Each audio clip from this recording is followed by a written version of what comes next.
मेरे पति को दुनिया से गए हुए आज 10 दिन हो गए। 3 दिन बाद 13वीं है। बेटा और बहू अभी घर में ही हैं। 13वीं के बाद मुंबई वापस चले जाएंगे। बेटा और बहू दोनों ही बैंक में काम करते हैं। मेरे पति मुझसे कह गए हैं कि सुशीला, मेरे जाने के बाद बेटा और बहू कितना भी जिद करें तुम्हें मुंबई ले जाने के लिए, तुम राजी मत होना, वरना तुम्हारी बची खुची जिंदगी नर्क हो जाएगी। उन्होंने कहा था कि मैंने बहुत से लोगों को देखा है जिनकी बहुएं सर्विस वाली होती हैं। वह मेम साहब बनकर ऑफिस चली जाती हैं और सारा काम सास पर छोड़ देती हैं। ताने सुना सुना कर सास की जिंदगी नर्क बना देती हैं। अगर तुम वहाँ गई तो वह लोग यह पुश्तैनी घर भी बेच देंगे। तुम्हारे वापस आने का भी रास्ता खत्म हो जाएगा। तुम वहाँ पल पल तड़पती रहोगी। अब मुझे समझ नहीं आ रहा मैं क्या करूं। बहू मुझसे रोज कह रही है कि माँ जी, जब तक पापा थे तब तक तो और बात थी, लेकिन अब आप अकेले यहाँ कैसे रहोगी? मेरे साथ चलिए। मेरा पोता गोलू भी जिद कर रहा है कि दादी मेरे साथ चलो, वहाँ हम रोज आपको पार्क ले जाया करेंगे। गोलू भी यहाँ 10 दिन में बोर हो गया है। कल मैं उसे घुमाने ले गई थी। रास्ते में वह चॉकलेट के लिए जिद करने लगा। मेरे पास पैसे नहीं थे। मैंने पर्स भूल जाने का बहाना कर दिया। मुझे बहुत दुख हुआ कि मैं भी कैसी दादी हूँ जो अपने पोते को चॉकलेट तक नहीं दिला पाई। शाम को गोलू अपनी मम्मी से बता रहा था कि मम्मी, दादी बहुत कंजूस है। मैं दरवाजे के पास खड़ी सुन रही थी। बहू ने पूछा, कैसे कंजूस हैं? तो गोलू ने कहा, आज जब मैं घूमने गया था तो दादी से मैंने चॉकलेट दिलाने को कहा तो दादी ने पर्स भुलाने का बहाना कर दिया। मेरी बहू ने गोलू को डांटते हुए कहा, खबरदार जो आज के बाद दादी को इस तरह से कहा तो।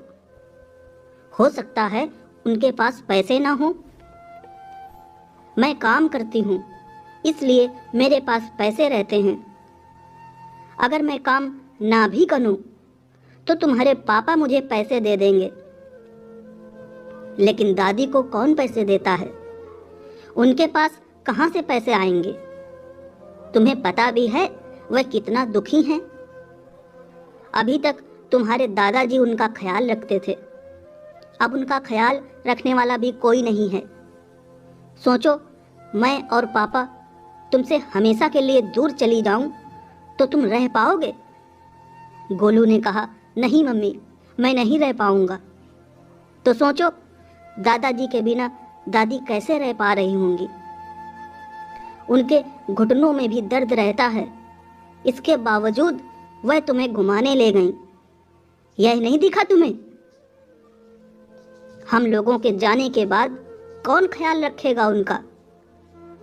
गोलू जोर जोर से रोने लगा और बोला, मैं ख्याल रखूंगा दादी का। सॉरी मम्मी, मैंने दादी के बारे में गलत सोचा, मुझे माफ़ कर दो।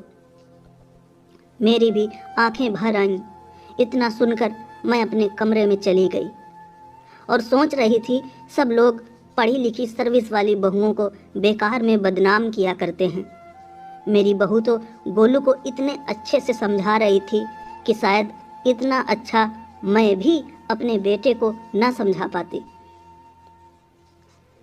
कुछ देर बाद गोलू आंखों में आंसू लिए दौड़ता हुआ मेरे पास आया और मेरे सीने से लिपट गया। जोर जोर से रोने लगा।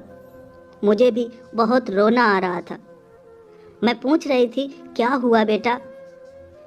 वह बोला, कुछ नहीं दादी, बस यूं ही दादाजी की याद आ रही। वह मुझसे झूठ बोल रहा था। उसे मुझ पर प्यार आ रहा था।